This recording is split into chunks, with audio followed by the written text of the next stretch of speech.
travailler. Non, c'est faux. Ça, c'est une légende que les gens ont, et notamment les mouvements féministes, sans dire que la personne qui a fait cette remarque est féministe forcément, mais notamment les mouvements pseudo-féministes ont cette remarque-là qui est une remarque qui est fausse. Khadija n'a pas travaillé. Khadija n'a pas travaillé. Khadija, elle envoyait des gens pour qu'ils travaillent à sa place.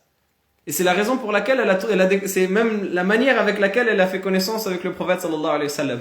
C'est parce qu'elle a employé le prophète sallallahu alayhi wa sallam pour qu'il travaille pour elle. Pour vous montrer, Khadija elle n'a pas travaillé, sinon ce serait elle qui serait déplacée au Shem.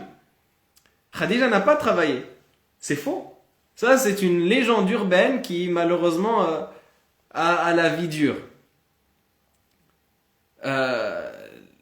Khadija, elle a employé le prophète sallallahu alayhi wa sallam, elle avait un servant qui s'appelait Maysara. C'était son servant à elle qu'elle envoyait. Et elle a envoyé avec lui le prophète sallallahu alayhi wa sallam quand Maysara a vu qu'il était de bonne moralité. Et c'est comme cela qu'elle s'est rendue compte. Oui, mais non, c'est pas la même chose. Parce qu'elle était chez elle, Khadija.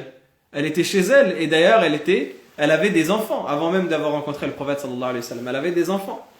Donc non, elle était chef, oui, d'accord. Mais est-ce que ça veut dire qu'elle sortait, elle faisait des horaires de bureau 8h, 18h? Ou elle faisait la garde à l'hôpital? Ou elle passait ses nuits d'astreinte? Ou elle était dans une boutique toute la journée? Non, pas forcément. Encore une fois, je ne vise pas la personne qui pose la question. Il n'y a pas de mal à discuter, il n'y a pas de mal à débattre tant que c'est dans le respect. Et je ne veux absolument pas heurter la sensibilité de qui que ce soit. Non, n'hésite pas à accepter le rappel ou quitter le live, etc. Non, il n'y a pas de mal. La personne, elle discute, elle donne sa position, elle donne ce sur quoi elle a des problèmes. Il n'y a aucun problème. Et tant que c'est dans le bon comportement, il n'y a aucun problème. Donc on ne force personne à quitter ou à partir ou à rester. Vous faites ce que vous voulez, aucun mal. On discute dans le respect. On vit plus dans la même époque, oui, mais Allah subhanahu wa ta'ala, il a révélé sa législation pour toutes les époques. On vit plus dans la même époque. Qu'est-ce que ça veut dire qu'Allah subhanahu wa ta'ala, il savait pas ce qui allait se passer dans notre époque?